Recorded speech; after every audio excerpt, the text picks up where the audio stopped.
We are making bread today. Welcome back.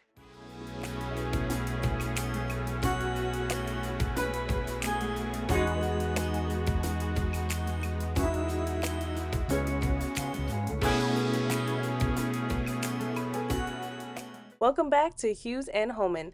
So this is a bread recipe that I've been perfecting. I've been making this white loaf sandwich bread for my family for the past 2 months, and I think I got the recipe down. I'm going to show you all how I make my sandwich bread. I'm going to actually make a double batch, or actually I'm going to do 4 times the amount, and I'll link the recipe that I followed below. The recipe to me is a little bit on the bland side. I did increase the salt a little bit. That's just what my family likes. So I'll go ahead and link the recipe below. So the nice thing about this recipe is that it only requires a few ingredients. So you can see there, it requires salt, yeast, milk, butter, flour. It could be bread flour or regular all purpose flour, sugar, and water. So now I'm just getting my scale together. The best way I found to make bread is to go by the weight instead of going by measuring cups. To me, you get a more consistent result that way. So that's what I'm doing here. I zero out my scale and then I go ahead and start adding the ingredients. Also, the nice way about doing the weight is that you can simply zero out after you've added an ingredient in. And that way you're only using, just a few bowls, less dishes to have to clean up later. So uh, that's what I'm doing there. And I'll make sure to put all the measurements on the screen.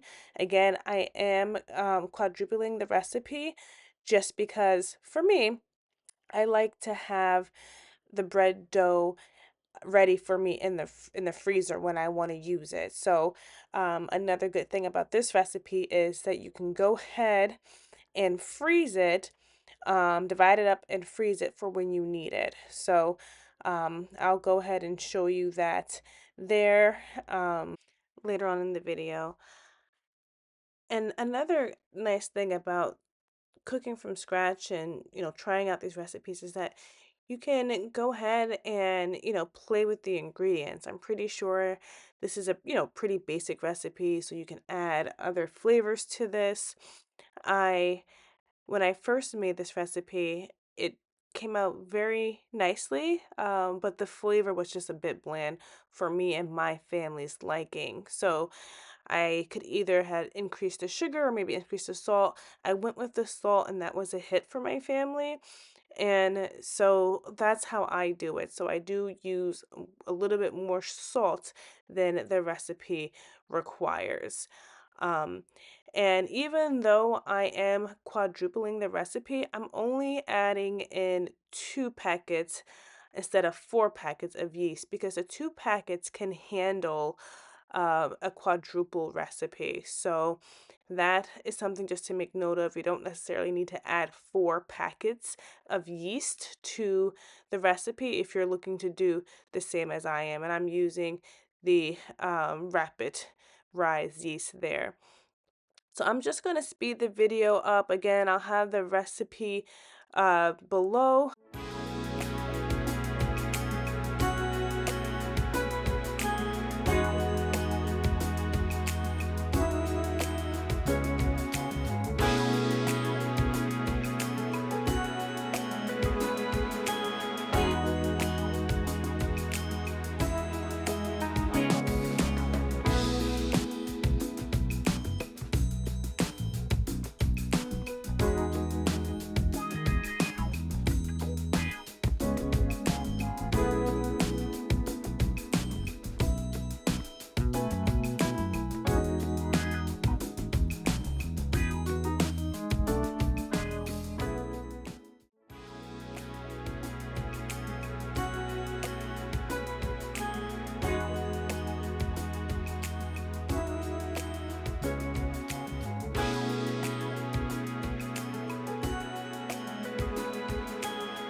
Okay, so what I'm doing here is I'm adding everything to the mixing bowl, and then I'm turning the mixer on, and then I am going to add in the flour bit by bit. I did forget to add the milk, and I'll stop and put that in, but you add in the flour just, a cupful at a time to help make sure that all the flour gets mixed in. You don't have clumps or pockets of flour in your dough.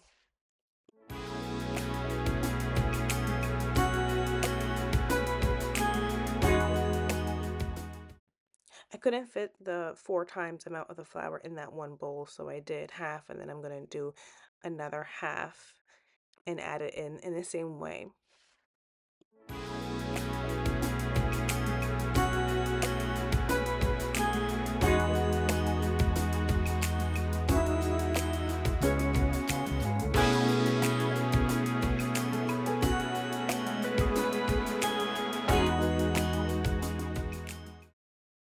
So I'll show you what it looks like as you're adding the flour in, and I'm using just a standard KitchenAid here. And so the dough is coming together nicely, and again, you just slowly add in the flour as it's mixing. And this is 4 times the amount, so it is quite a lot of flour to get into the stand mixer.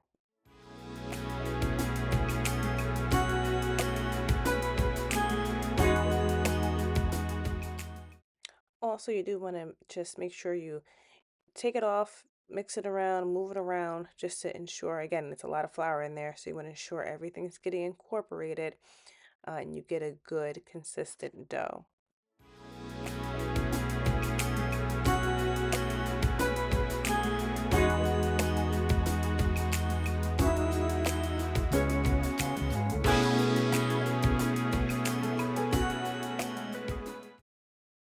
So after the initial wipe down, you let the dough mix and knead for about, 5 to 10 minutes.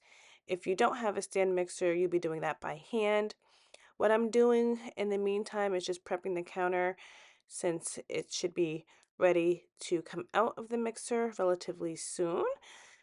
And I'll show you what that looks like. So here you see the dough is pulling away from the sides.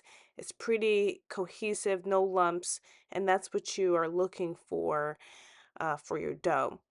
And then I just go ahead and I lay it out on my counter. So again, this is 4 times the amount. So this is a quite large amount of dough here, but I'll take the time to divide it up into 4 sections. And before I do that, I do knead it just a few times by hand. Then I cut it and throw it into the freezer bags. So now it's divided. I'm taking the 1/4 and putting it into my red bowl. That's going to be the bread I'm baking up today. And the other 3 will be going into pre-labeled freezer bags. And you want to cover your bread up with a damp cloth and let it rest. So now I'm going to work on the dough for the freezer. This dough has not had its first proof yet, and that's when you want to freeze it. So I'm doing a quick little shaping of the dough, and then you'll see me put a little bit of olive oil on my hands, and then I'll throw it in the bag. And the olive oil helps it from sticking to the bag.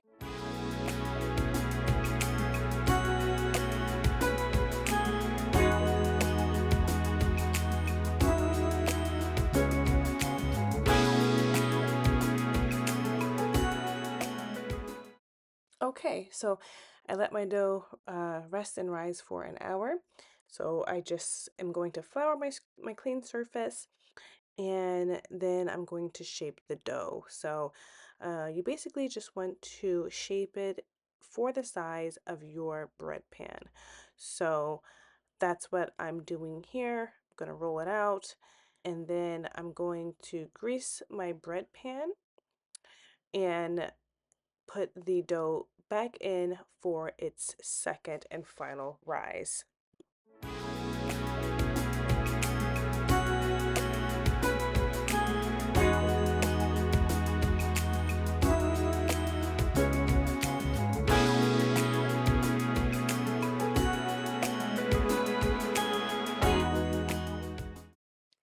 after its final rise, you're all set. So I add a little bit extra olive oil and I sprinkle some salt on top. Both things are optional. You don't have to do that. I add the salt just for aesthetics. I like the way that looks. You don't have to do that though.